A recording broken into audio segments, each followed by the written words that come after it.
Yung bayabas, yan, malalaki na yung bayabas natin, lalaki din yan. Tsaka pag namunga yan, lapit na lang sa akin yung bayabas. Yan naman, meron tayong saging. Kaya lang guys, yung saging na yan ay nasira, nasunog yan nung nagsiga kami dito sa baba. Kasi masukal to dati, nilinis lang naming mag-asawa para maging maayos na yung taniman. Ito naman, nagkaroon na ng sa ngayong ating guyabano. Yan, guyabano ito. Yan ay guyabano, madami na siyang sanga. So, kailangan na lang natin yan siyang ingatan para lumago ulit. Masarap yung guyabano guys, isa yan sa mga paborito kong prutas. Dito naman, meron tayong isang puno ng avocado. Yan, napakasarap ng avocado guys. Yan, puno ng avocado yan. Kaya lang, hindi siya nakakalaki ng husto kasi nga natatakpan siya ng mga puno ng mangga.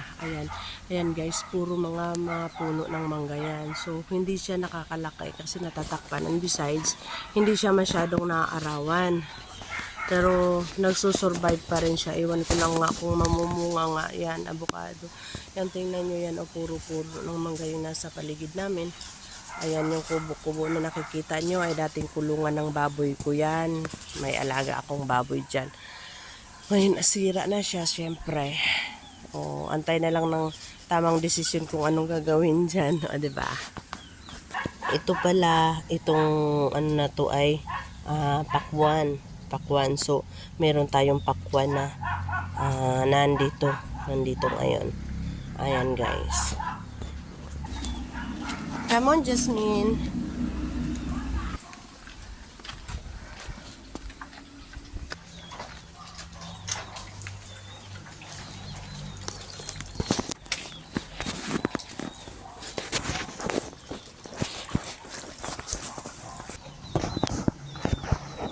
Marami tayong mga saging guys. Yun, diba? So, marami din puno ng mga kawayan. Dati nangunguha pa ako ng labong dyan. Ngayon hindi na. Ayoko na. Takot na baka may bayawak pa dyan. Diba? So, ayoko nang pumunta dyan. Ngayon, magbababay na po ako sa inyo. Yan, napaka-presko ng paligid. Okay guys, babay na po. See you on my next vlog.